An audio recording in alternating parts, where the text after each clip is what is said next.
Assalamualaikum warahmatullahi wabarakatuh. Waalaikumsalam warahmatullahi wabarakatuh. Bismillahirrahmanirrahim. Alhamdulillahi rabbil alamin. Wassalatu wassalamu ala asyrafil anbiya'i wal mursalin Sayyidina wa maulana Muhammadin wa ala alihi wa sahbihi ajma'in. Amma ba'du, faqad qala al-imamul mufassir rahimahullahu ta'ala wa nafa'ana bihi wa bi barakati ulumi wa ghafara lahu wa li masyaikhihi wa li masyaikhina amin. Qala ta'ala wa min haitsu kharajta fawalli wajhaka syatral masjidil haram wa innahu lal haqqu min rabbika wa mallahu bighafilin amma ta'malun. Wa min haitsu kharajta fawalli wajhaka syatral masjidil haram wa haitsu ma kuntum fawallu wujuhakum syatrah lialla yakuna linnasi 'alaikum hujjah illa alladhina zalamu minhum fala takhshawhum wakhshawni wa liutimma ni'mati 'alaikum wa la'allakum tahtadun. Shadaqallahul 'azim. Wa min haitsu kharajta, dan dari sekira-kira tempat manapun kamu keluar, li safarin, untuk bepergian jauh, fawalli wajhaka syatral masjidil haram, maka palingkanlah, hadapkanlah wajahmu ke arah Masjidil Haram. Wa innahu lal haqqu min rabbik, dan sesungguhnya menghadap ke arah Masjidil Haram itu yaitu sungguh benar adanya, datang dari Tuhanmu. Wa mallahu bighafilin amma ta'malun, dan tidaklah Allah itu lalai amma ta'malun, dari apa yang kamu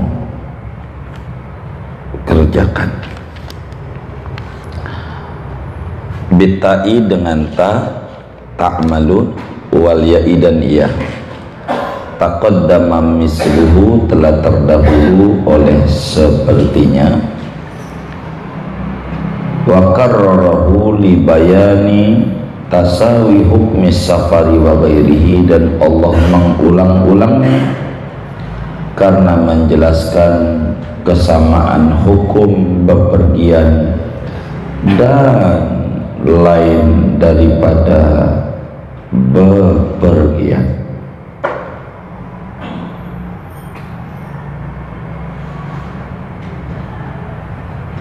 Shadaqallahul azim. Saya dulu dah, segini dulu.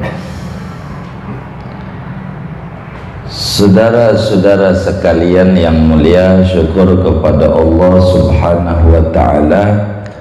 Pada pagi hari ini kajian tafsir Jalalain, bukan jalan lain. Jalalain memasuki ayat yang ke-149 daripada surat Al-Baqarah. Moga-moga kita diberikan bisa sampai khatam. Amin ya rabbal alamin.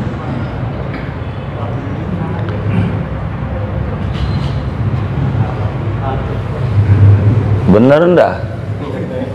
Ini masih jadi halaman. Halaman berapa itu?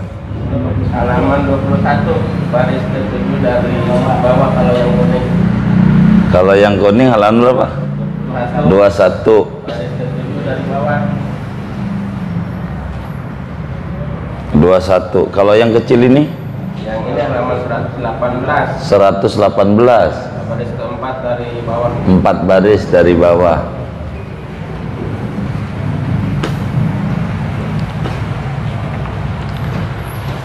Saudara-saudara sekalian, pada ayat sebelumnya Allah Subhanahu wa ta'ala telah menjelaskan walikulli wijhatun huwa muwalliha fastabiqul khairat. Tiap-tiap umat itu memiliki arah kiblat masing-masing. Bila Yahudi adanya di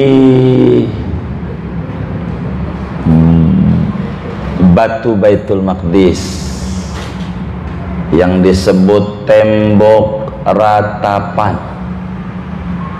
Tembok tuh dinding ratapan, yang pakai bahasa orang belakangan Facebook, begitu. Kalau mau ngadu apa aja, Yahudi di situ, di tembok ratapan tuh nangis, lapar apa aja di sana, di tembok ratapan tuh. Pokoknya apa aja kalau mau ngeluh di situ. Karena jauh, Yahudi udah banyak di mana-mana dibuatin tembok ratapan jarak jauh, namanya Facebook, begitu. Maka ada beranda dinding, begitu, dinding. Jadi maka orang banyak lapar nih, gitu. Ya kalau lapar ke warteg, bukan ke situ, mana kenyang, gitu. Iya, buat yang ladunya begitu, emang begitu. Ada yang kayak begitu, ada nggak? Ada. Ngaji nggak nih orangnya? Begitu tuh. Satu. Bila Nasrani di sebelah timurnya yang disebut Bethlehem, begitu, yang berubah menjadi sarana ibadahnya kalau Yahudi sinagog, bila Nasrani namanya gereja, begitu. Dia ngadep situ kalau Nasrani Nabi Isa, gitu. Nah, masing-masing umat itu punya arah kiblat masing-masing dan sulit untuk dipaksa, begitu. Huwa muwalliha, Allah sudah atur itu untuk menghadap itu. Tugas kita mematuhi perintah Allah. Bila muslim disuruh menghadap Ka'bah, menghadap Ka'bah. Ketika perubahan arah kiblat, yang tadinya Nabi dari Mekah sampai di Madinah awal-awal ngadepnya Sakhra. Sakhra itu batu yang terbang, itu tuh orang sebut batu besar yang ada di Palestina, di Baitul Maqdis, yang Nabi Isra Mi'raj dari situ, mau Mi'rajnya dari batu itu naik ke langit, lempeng masalah dengan langit.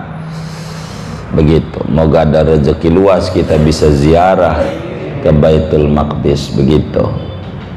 Salat di Baitul Maqdis itu ganjarannya 2 rakaat di sana sama dengan 1 rakaat di Baitul Maqdis sama dengan 500 rakaat di Kebon Manggis. 1 rakaat, 2 rakaat udah 1000, kan lumayan ya. Jadi udah pernah sholat 1000 begitu, 2 rakaat doang dia, begitu.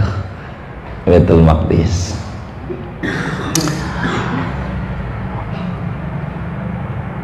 Dulu ngadep situ kaum muslimin semuanya. Ngadep situ, ngadepnya sampai di Madinah. Tidak berapa lama lagi lalu dapat perintah untuk ngadep ke Ka'bah,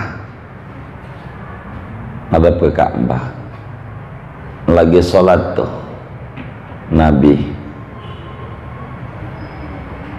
yang masjidnya sekarang namanya Masjid Qiblatain, masjid dua arah kiblat, ada di Madinah tuh ada begitu. Kadang orang umroh dunjukin doang ono Qiblatain, mampir kagak begitu. Gitu unjukin doang, unjukin ono Qiblatannya. Jadi kalau ditanya ini di Kebon Manggis pura Qiblatain, udah gitu, jangan diterangin. Kalau ditanya sholat kagak, lewat doang gitu. Qiblatain, Qiblatain, dua arah kiblat di Madinah. Datang perintah itu ngadap, geger Yahudi Madinah kala itu. Loh, Muhammad ini ya sholatnya ngadepnya kesana kemari, kesana kemari ngadepnya, padahal dia tahu di dalam kitab sucinya di Taurat. Begitu orang Nasrani ada tercatat di dalam kitab sucinya namanya Injil, bahwa Nabi akhir zaman itu sholatnya akan menghadap Ka'bah sebagai kiblat asal sejak zaman Nabi Ibrahim alaihi salam. Sejak zaman dulu dah, sejak zaman Nabi Adam, Nabi Ibrahim lah yang bangun ulang Ka'bah itu, ngadep Ka'bah. Cuman di zaman Nabi Sulaiman ngadepnya Baitul Maqdis, diperintahkan oleh Allah, Allah yang nyuruh. Begitu kata Yahudi, lah kalau timbang sama ngadep doang, lah ngapa harus diputer-puter, udah aja ngadep situ kan sama begitu. Kalau sama mah begitu. Ini bukan masalah sama, tapi ini adalah perintah Allah. Kalau Allah sudah perintahkan suruh menghadap mana, yang kita ikuti bukan masalah menghadapnya, patuh sama Allahnya, itu adalah yang utama. Ketika Allah yang nyuruh ngadep Baitul Maqdis, kala itu kaum muslimin ngadep Baitul Maqdis. Ketika Allah nyuruh ngadepnya ke Ka'bah, maka ke Ka'bah ngadepnya. Madinah itu sebelah utara Mekah. Jadi orang Mekah mau sholatnya ngadep ngidul, selatan, ngadep ngidul. Makanya Nabi bilang dalam hadisnya, ini yang kita nggak boleh leterlek memahami kalam-kalamnya Rasulullah Sallallahu Alaihi Wasallam. Kata Nabi, kalau anda pipis, ingat ngadepnya timur sama barat. Awas ya, jangan ngadep selatan, ngadep utara, jangan. Ngadepnya timur sama barat, ingat kaum muslimin, begitu. Begitu. Ini bagaimana ini timur barat? Bukan begitu konteksnya, di mana Nabi ngomong begitu, begitu. Oh, yang diajak ngomong kala itu dalam bab apa ini sama Nabi? Ini juga berbeda-beda. Maka kemudian ulama terangin, ini bab ngadep kiblat. Masalahnya kalau ngadep ngidul selatan ngadep Ka'bah, ngadep utara mantatin Ka'bah. Ndak boleh orang pipis begitu ngadepnya ke Ka'bah. Lah bila ditarik itu kalamnya Nabi ke Kebon Manggis, ke Indonesia, lain cerita. Berubah ini kalam Nabi, kata-katanya, esensinya nggak berubah, berbalik 180 derajat. Kalau dibawa kemari dan Nabi ngomongnya di Kebon Manggis, Nabi bakal ngomong begini, Anda kaum muslimin jangan pipis ngadep barat timur, tapi ngadeplah utara selatan, sebab arah kiblat Anda adanya di barat. Tuh begitu. Jadi kalam Nabi itu yang esensinya begitu. Walaupun tulisannya Nabi nyuruhnya kudu timur barat, itu buat Madinah begitu. Ngadep Ka'bah, dan sejak itu ngadep Ka'bah sampai kapan? Ila yaumil qiyamah, tidak digeser sampai hari kiamat. Kita sholat menghadap Ka'bah, bukan menyembah Ka'bah. Beda antara menghadap dan menyembah, sebagaimana tuduhan-tuduhan orang Nasrani dan di luar Islam pada nyembah batu hitam. Tidak ada kaum muslimin nyembah Ka'bah, yang ada menghadap Ka'bah, nyembahnya Allah. Begitu. Ngapa ngadep situ, ngadep yang lain aja. Kalau nyembah Allah, mau timur juga Allah mau tahu. Oh, ini peraturan Allah, bukan peraturan ente. Begitu. Allah yang nyuruh supayalah kita ngadep ke Ka'bah. Kita disuruh supaya ngadep Ka'bah. Ngadep Ka'bah. Orang pengen cepat dibawa ke Ka'bah, hidupnya miskin. Caranya gampang, asal tidur ngadep Ka'bah aja, itu paling cepat nganterin ke Mekah. Asal tidur ngadep Ka'bah. Miring, lambung kanan, lambung kanan, lambung kanan, miring, ngadep Ka'bah. Kenapa lambung kanan? Lambung kiri ada jantung.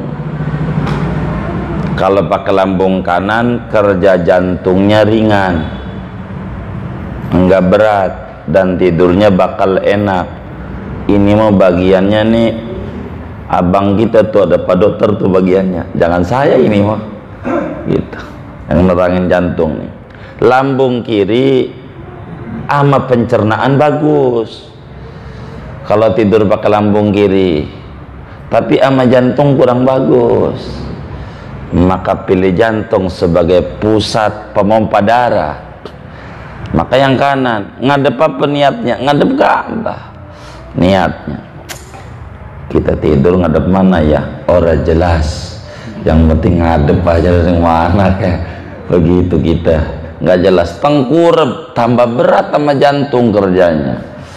Begitu. Mana sebelum tidurnya makan dulu, waduh, ini mah buncit nantinya, dekat mampang nih perutnya. Begitu, begitu. Ayat kita 149, Allah Subhanahu wa ta'ala berfirman, wa min haitsu al-masjidil haram, dari tempat manapun Anda keluar, dari mana aja, untuk menuju pergi ke mana aja. Apalagi kalau kita dari tempat yang sudah tertentu mah, kayak di rumah, kayak di masjid, keluar di jalanan di mana, jangan kagak fawalli wajhaka syatral masjidil haram, maka hadapin wajahmu ke Ka'bah. Kalau sholat, bukan kalau keluar doang nih, sholat nih. Orang sholat itu wajib hukumnya ngadep, mau kita bepergian mau tidak bepergian, ngadep Ka'bah. Kata ulama fikih, ketemu di antara syarat sholat istiqbalul qiblati, menghadap Ka'bah. Kenapa yang disebutnya Masjidil Haram? Syatrul Masjidil Haram, iya maksudnya Ka'bah. Pada umumnya arah kiblat ini dibagi tiga. Arah kiblat dalam bab salat, bagi orang yang ada di Masjidil Haram kudu yakin benar-benar salatnya ngadep Ka'bah. Enggak boleh kira-kira, yang ada di situ pakai kira-kira. Enggak. Bagi orang yang jauh harus paling minim pakai dzan ngadep Ka'bah. Lah itu masjid yang diputar-putar itu masjidnya pakai sejadahnya miring-miring itu bagaimana? Ini buminya bergeser apa gimana? Bukan, emang orang sholat kudu ngadep Ka'bah. Dulu waktu bikinnya enggak pakai nanya, langsung kata arsiteknya aja, ini manisnya begini. Ini bukan manis, idealis menurut agama, namanya identitas. Begitu. Bagaimana itu? Jadi masalah miring dan enggak. Jadi kudu benar-benar ngadep Ka'bah. Bukan buminya miring, kagak dari dulu. Kita kudu ngadep Ka'bah. Bagi orang Indonesia yang ada di lintang garis bujur 25 derajat, itu dari mulai 19 sampai 24 derajat. Kayak orang Kebon Manggis ini di posisi 23 derajat dari barat menuju utara, barat laut namanya, barat daya barat laut, menuju timur tuh barat laut. Kalau pasang kompas itu 360 derajat ke arah kanan. Jadi kalau kalau kita ini baratnya sono, makanya kita masjidnya kemari miring. Ini arah kiblatnya. Jangan kitanya miring udah di masjid, soalnya dia miring lagi, tambah keluar dari Ka'bah. Udah diatur dah, ikut aja, jangan diputar-putar. Itu begitu. Dari tempat manapun kita keluar, dari daerah manapun, orang sholat semuanya kudu ngadep ke Ka'bah. Orang sholat Masjidil Haram itu maknanya kita disuruh ngadep Ka'bah. Ka'bah atau arah Ka'bah. Kalau ini babnya berbeda pandangan ulama. Madzhab Syafi'i benar-benar Ka'bah. Begitu, benar-benar. Bukan menghadap arah di mana Ka'bah ada. Kalau arah di mana Ka'bah ada, asal ngadep barat, sholatnya jadi. Walaupun tidak tapi tujuan Quran ini adalah lempeng Ka'bah. Kalau arahnya doang Anda bisa. Di 25 derajat kita ini ngadepnya. Jadi kalau di jam yang bundar kayak begini, kira-kira di jarum nomor 4, asal utara selatannya udah benar begitu. Asal utara selatannya benar. Kompas aja gampang, lihat aja di kompas, asal benar utara selatannya dan tidak miring naruh kompasnya. Maka kalau kompasnya cukup gede, ada catatan di 23 tuh lempeng dengan Hajar Aswad. Lempeng orang itu, orang wilayah sini. Sebab di Serang itu ketemu di angka 24, di Cilegon itu 24,19 derajat. Jakarta itu 22 derajat lebih dikit kemiringannya begitu. Kita sholat disuruh kita menghadap Ka'bah. Wa innahu lal haqqu mir rabbik. Ini ngadep Ka'bah ini adalah sungguh kebenaran dari Tuhanmu. Jangan mau tergoyangkan dengan pemikiran-pemikiran busuk Yahudi. Berapa banyak kaum muslimin pada nanya, digoyang oleh Yahudi Madinah, ini bagaimana Muhammad itu loh sholat, sudah dia tidak mau, dia gabung sama kita, orang Nabi lagi sholat ngadep Baitul Maqdis saja kagak Islam juga, kagak. Allah suruh ngadep ke Ka'bah, marah-marah, ngadep sono marah-marah juga. Ini wong kagak demen, hatinya mau ngadep mana aja susah juga. Wong hatinya Yahudi mau kagak demen. Pengennya mereka itu, pengennya Nabi itu datangnya daripada Bani Israel, kagak mau datangnya dari negeri Arab, kagak mau. Ini faktornya nih, faktor ini yang ndak demennya. Susah emang yang nentuin Nabi dirinya, lah kan nyalain Allah yang kayak begitu. Pokoknya mau bagaimanapun salah aja, bagaimanapun salah aja. Yang bener Yahudi aja, kalau dia mau lagu apa juga bener aja. Kalau kita orang salah begitu.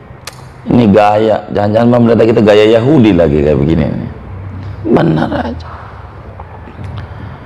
begitu. Yahudi itu kerjaannya kayak begitu. Yahudi aja.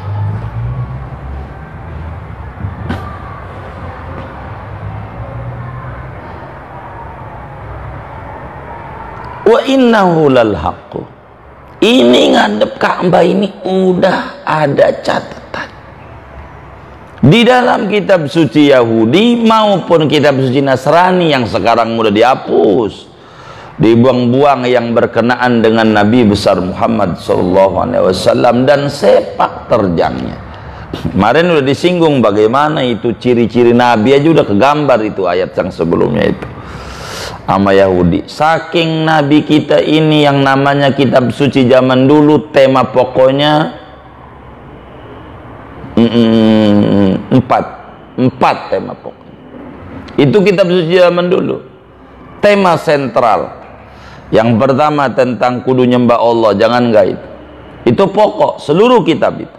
Sebelum Nabi, temanya kudu nyembah Allah, jangan selain Allah. Kedua, temanya nerangin tentang kubur, kiamat, segala macam. Itu sama, kan sama.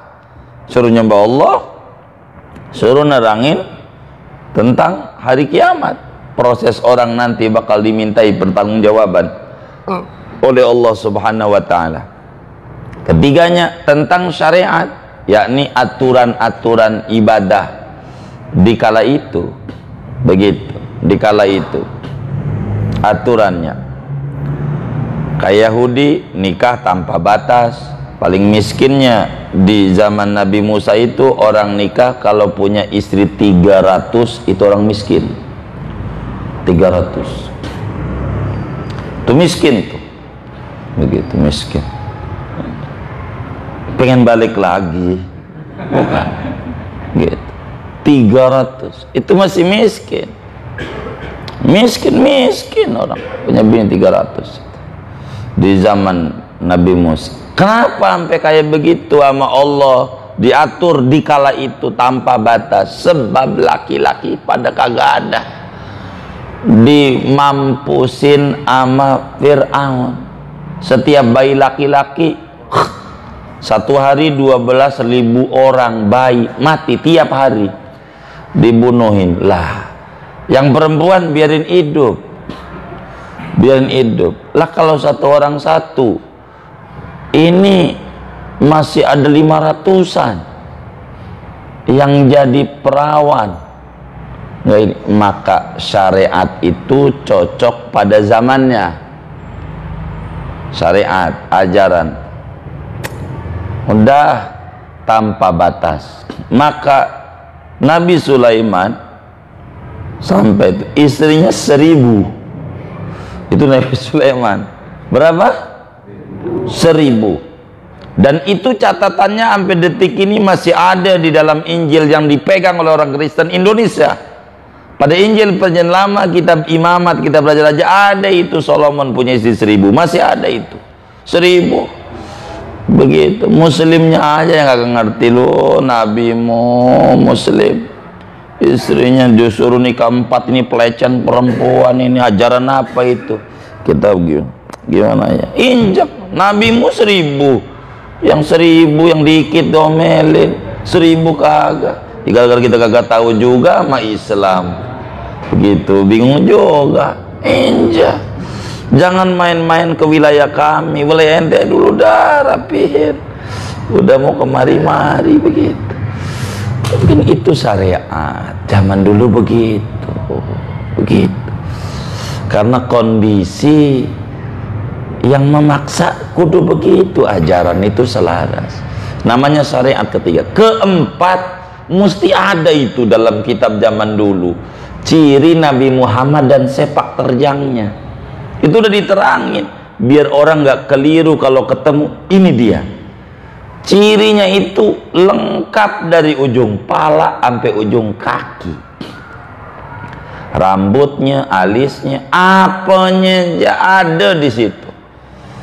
Tentang ciri Nabi, mancung lah hidungnya, kulitnya kemerah-merahan, itu fisik. Sampai arah kiblatnya ke Ka'bah ditulis. Nanti dari Baitul Maqdis bakal disuruh oleh Tuhan untuk ngadep Ka'bah, itu ada tulisannya. Oleh karena itu Al-Quran menegaskan itu, wa innahu lal haqqu mir rabbik. Itu adalah kebenaran dari Allah. Anda jangan umpetin ajaran itu. Justru ciri Nabi akhir zaman itu menghadap dua arah kiblat. Pertama ngadep Baitul Maqdis, Sokhroh tu batu yang kadang di medsos itu yang terbang-terbang itu, ada batu terbang. Ini dari situ ngadep. Yang satu ngadep ke Ka'bah, dan itu salah lagi. Iya, itu pemikiran Yahudi, salah aja. Jadi susah, dikritik nggak boleh, dikritik nggak boleh. Yahudi mau, kalau dia nyalain bisa, kalau disalahin, makar nih, makar, itu begitu. Wa innahu lal haqqu min rabbik. Ngadep Ka'bah itu adalah kebenaran. Daripada ciri Nabi akhir zaman, daripada Allah Subhanahu wa ta'ala, bahwa Nabi ini benar-benar Nabi mengikuti ajaran Nabi Ibrahim alaihi salam. Sebab semua orang rebutan Ibrahim teladannya. Loh, Ibrahim kalau teladannya nih, Ibrahim ngadep Ka'bah. Yo, siapa yang benar-benar ikut Ibrahim? Nih Ibrahim haji, siapa yang benar-benar ikut Ibrahim? Nih Ibrahim khitan, siapa yang benar-benar ikut Ibrahim? Begitu. Nih Ibrahim kurban, siapa yang benar ikut Ibrahim? Jangan ngaku nabiku, nabiku, nabiku, teladanku, tapi kagak diikuti. Nih, itu begitu ajaran yang dibawa oleh Nabi. Ini adalah kebenaran dari Allah. Emang ada catatan. Disuruhlah kita menghadap Ka'bah, satu kiblat persatuan, supaya ada kiblatnya. Muslim itu supaya satu visi, satu misi. Dan ini memang tidak dikehendaki oleh Yahudi. Susah. Pokoknya Muslim jangan bersatu, pecah-pecah aja. Hatta dalam dunia apa saja politik juga banyakin aja Muslim. Suruh lagi dibisikin, dimodalin, bikin partai. Akhirnya Muslim gontok-gontokan sesama Muslim. Nggak jelas arah tujuannya. Begitu. Nggak jelas. Akhirnya begitu. Suruh satu arah jelas, satu komando. Tapi kita udah nggak jelas, sudah susah. Akhirnya Muslim gontok-gontokan. Timbang beda pilihan aja ribut, begitu. Ribut, milih belon. Begitu yang ini ngomel-ngomel, begini. Loh kenapa ngomel-ngomel? Enggak, yang harus dipilih ini. Ya kalau pengennya itu jadi lagi, nggak usah ada pemilihan, udah langsung aja naik. Ya nama pilihan kan biarin aja beda, mau nggak apa-apa. Orang pilihan mah beda, begitu. Tapi ini namanya nggak ngerti pilihan, nggak ngerti pilihan. Itu kayak begitu. Ini nggak paham. Itu begitu. Anda paham? Udah ngadain pilihan, itu masjid kagak boleh. Dia ngomongin politik, ngomongin ini justru kewajiban KPU untuk ngomongin orang banyak kumpul di masjid. Ente kampanye nerangin pemilu, ente modalin tuh masjid sumbang kayak kasih AC ke masjid gitu. Pada semua Indonesia tuh begitu kumpul orang banyak. Kan biar orang tak nggak apa-apa. Wong pendidikan, alam demokrasi itu begitu.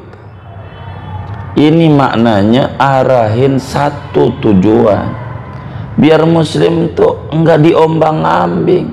Nih Muslim katanya negara terbesar, Muslim banyak kayak buih kita, diombang-ambing. Mau begini susah, mau begitu susah, gara-gara Muslim kagak kompak. Dan memang itu yang dipengenin Yahudi, dibikin kagak kompak. Dia mau partai dua doang, no Amerika dua doang, satu jadi pemerintah, satu jadi pembanding, namanya penasehat atau oposisi. Pembanding pemerintah dua, nggak boleh banyak. Kalau banyak kacau, negaranya nggak bisa diatur. Dua aja biar maju negara. Tapi buat kita nggak boleh. Lu mau banyak aja, cakep, makin banyak makin cakep gitu. Iya, makin cakep apanya, gue bisa masuknya, ngerusaknya cakep.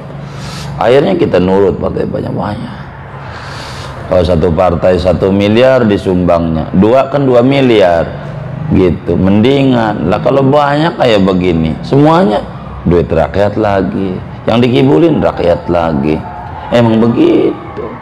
Muslim itu disuruhnya satu tujuan, biar enak Muslim. Tapi kita nggak bisa, susah begitu. Wa innahu lal haqqu min rabbik, ini menghadap ke Ka'bah adalah kebenaran dari Tuhanmu.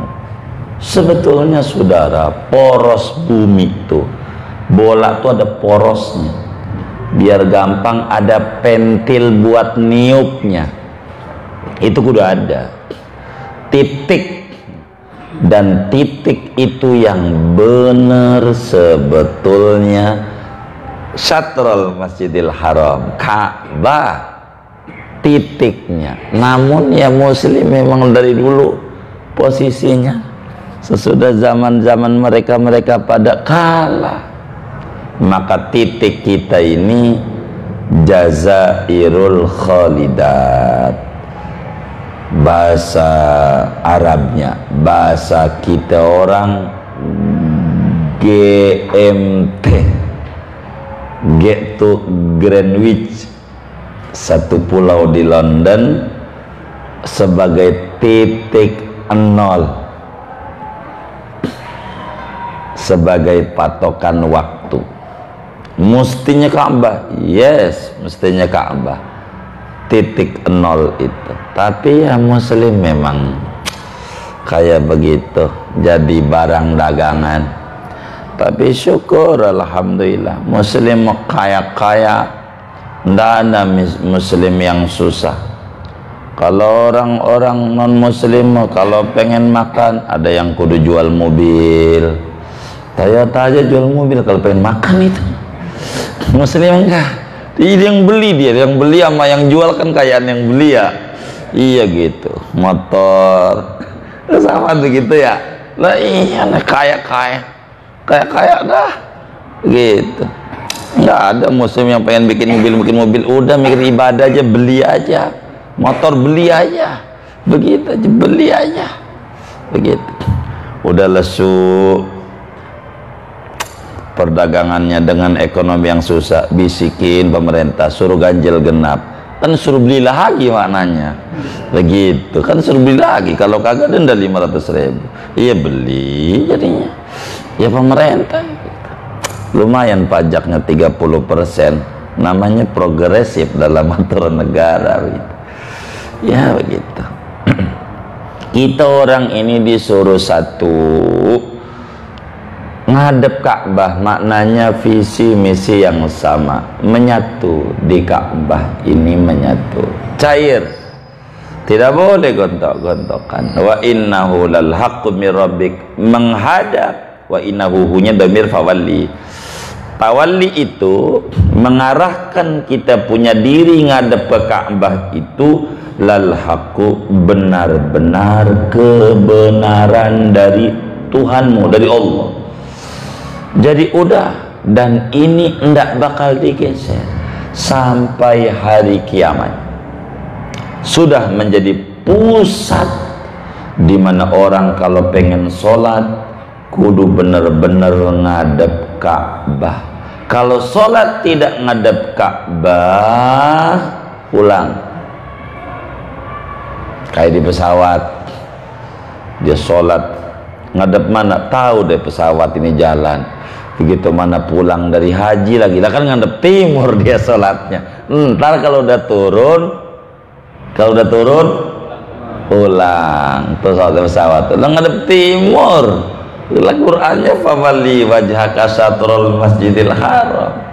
Ulang, udah turun, karena sholat kita hanya menghormati waktu saja.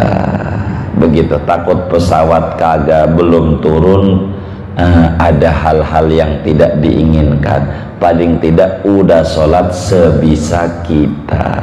Begitu maksudnya, menghormati waktu tuh maksudnya.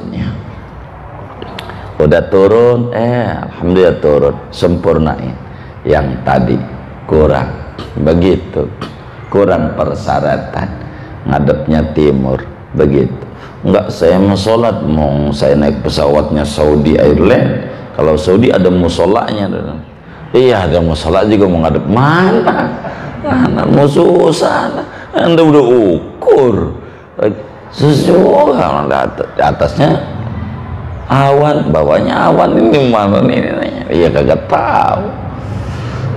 Wa mallahu bighafilin amma ta'malun. Allah tidak lalai dari apa yang kamu kerjakan. Apa ini maknanya tidak lalai?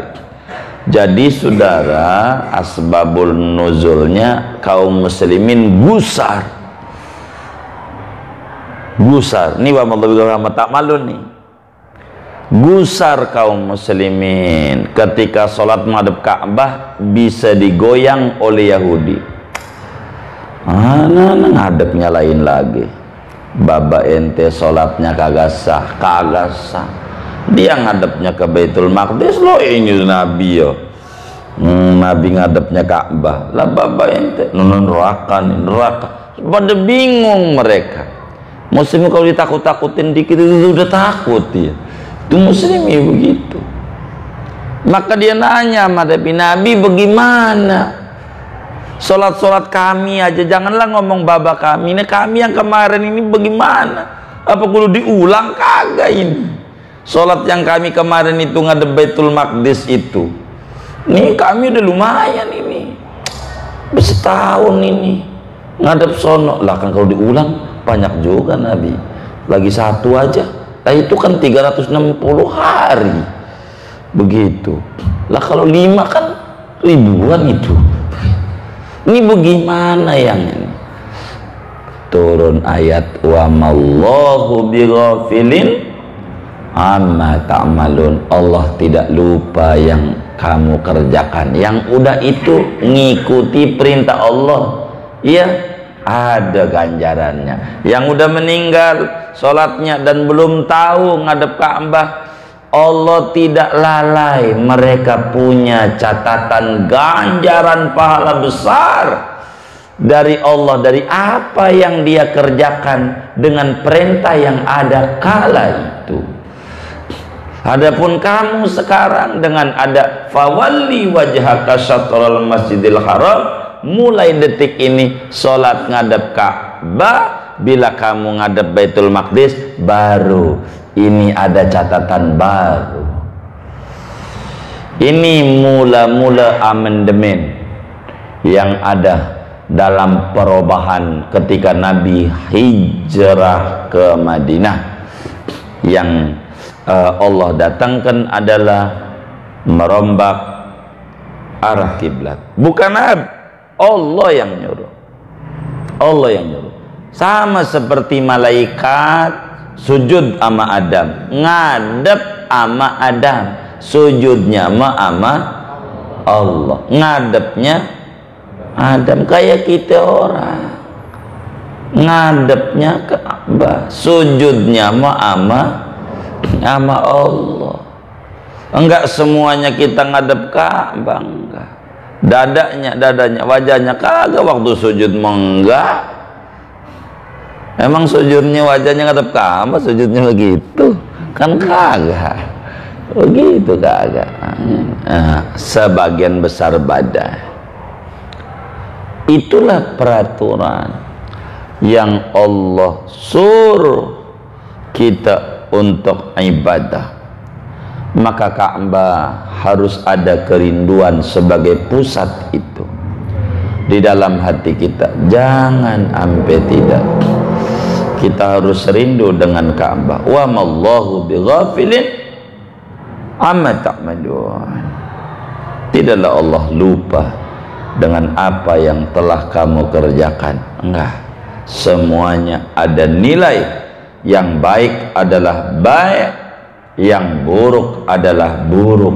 Semuanya ada. Tapi ini ayat bukan ngomongin keburukan. Bagaimana dulu waktu sholat ngadepin Sakhra yang ada di Baitul Maqdis.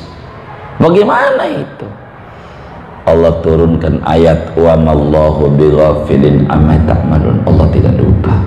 Itu pun punya nilai dan ganjaran besar dari Allah Subhanahu wa ta'ala. Karena itu pun sama mematuhi perintah Allah. Sekarang Allah suruh dan kita tidak bisa mengatur Allah. Fa innaka taqdi wa la yuqda alaik. Allah bisa ngatur dan kita kudu mengikuti aturan yang diatur oleh Allah. Dan memang sejak Nabi Adam dulu kiblat itu adalah Ka'bah. Sampai dari zaman Nabi Ibrahim pun Ka'bah. Baru belakangan di zaman Nabi Sulaiman Allah suruh untuk ngadep Baitul Maqdis. Sampai terus akhirnya sampailah kemudian Nabi hijrah, masih di Mekah, masih ngadep Baitul Maqdis. Bukan Baitul Maqdis.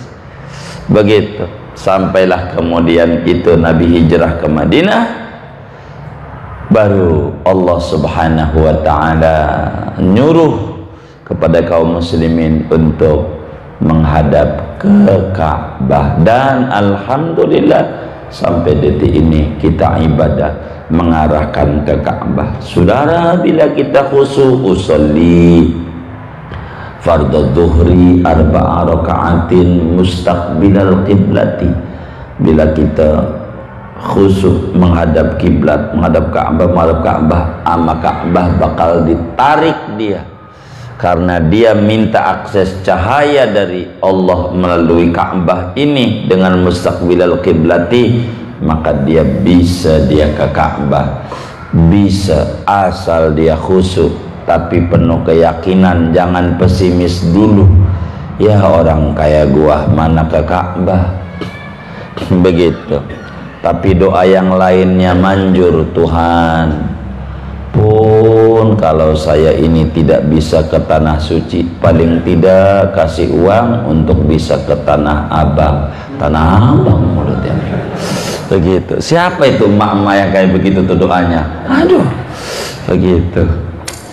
Tanah Abang begitu, kumpulin aja mau ke tanah suci begitu. Mustaqbilan qiblati, ini yakin, hakul yakin menghantarkan kita bisa berziarah ke Baitullah. Moga-moga kita semuanya, anak-anak keturunan kita semuanya tidaklah meninggal dunia sebelum diberi kesempatan berziarah ke Baitullah. Amin ya rabbal alamin.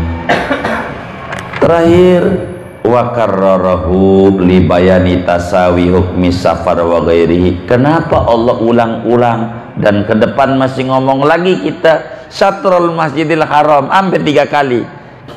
Kenapa ini ada pengulangan-pengulangan? Karena manusia itu tidak tetap pada satu tempat. Ada kalanya di rumah, ada kalanya dalam bepergian. Mau di rumah mau di bepergian, orang sholat kudu menghadap Ka'bah, saking jangan ampe geser.